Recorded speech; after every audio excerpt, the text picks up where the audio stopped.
حضرت اسامہ حضور سے بے تکلف تھے اور جو ضرورتیں تھیں حضور سے آ کے کہہ لیتے تھے، ظاہر ہے پوتوں کی جگہ پہ تھے، کوئی بھی کام ہوتا بلا تکلف حضور کی خدمت میں حاضر ہو جاتے۔ حضرت اسامہ بن زید کہتے ہیں ایک دن رات کا ایک حصہ بیت چکا تھا اور مجھے حضور سے کوئی کام، کوئی حاجت حضور سے جڑی تھی اور اس کی تکمیل چاہ رہا تھا، تو میں رات کے وقت ہی آ گیا۔ ظاہر ہے کہیں جانا ہو تو بندہ سوچتا ہے، لیکن جہاں اتنی بے تکلفی ہو وہاں کہتا ہے چلو میں چلا جاتا ہوں، تو وہ حضور کی خدمت میں حاضر ہو گئے۔ تو آقا کریم تشریف لے آئے۔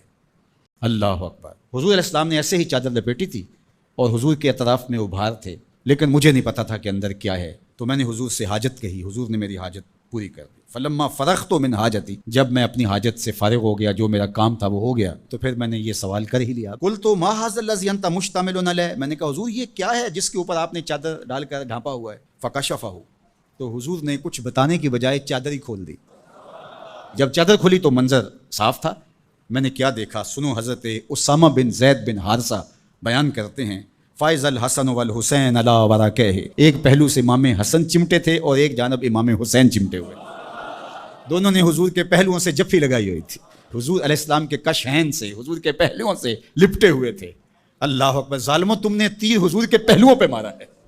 حضور کے پہلوؤں سے یہ شہزادے لپٹے ہوئے ہیں۔ اور پھر آقا کریم نے کیا کہا، فقال ھذان ابنایا، فرمایا یہ دونوں میرے بیٹے ہیں، و ابناؤ ابنتی، اور میری بیٹی کے بیٹے ہیں، اللہم انی احبہما، اے اللہ میں ان سے پیار کرتا ہوں، فاحبہما، تو ان سے پیار کر، فاحب من یحبہما، اور جو ان دونوں سے پیار کرے مالک اس سے بھی پیار کر۔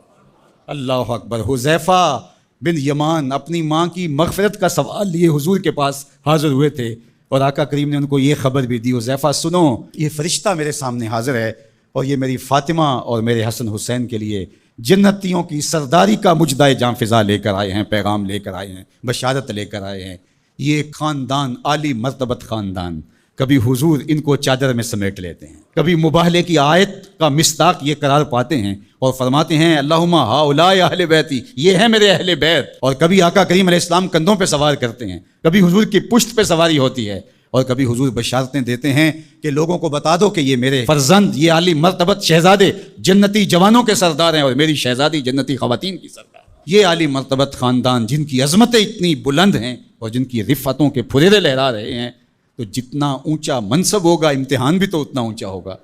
جتنی بڑی شان ہوگی تو امتحان بھی اس کے مطابق ہوگا۔ پھر 10 محرم کو جو امتحان ان شہزادوں نے دیا اور ثابت کیا کہ ہم سرداران جو جنت ہیں وہ ایسے ہی نہیں بن گئے، کیسے کڑے امتحان سے گزر کر کے ہم اس مرتبہ رفیع کے اپنے آپ کو حقدار بتا رہے ہیں۔ کوئی یہ نہ کہے کہ پیغمبر نے اپنے نواسے جان کے ایسے ہی بشارت دے دی تھی اور یہ عظمت ان کو حاصل ہو گئی تھی، ورنہ ان کے اندر کیا رکھا تھا۔ اب زمانہ دیکھے کہ جو حسین ابن علی نے کر کے دکھایا ہے، زمانے میں کوئی دکھائے تو صحیح۔ عظمتوں کی جس مسند پہ بیٹھے شہزادہ رسول دکھائی دیتے ہیں اور شہزادی رسول دکھائی دیتی ہیں اور امام حسن دکھائی دیتے ہیں، یہ الگ الگ عنوانات ہیں، جس عنوان پہ آئیں تو ایک کائنات بسی ہوئی ہے۔ اللہ جل شانہ ان شہزادوں کی برکت سے ہمیں دین کا حقیقی شعور عطا کر دے۔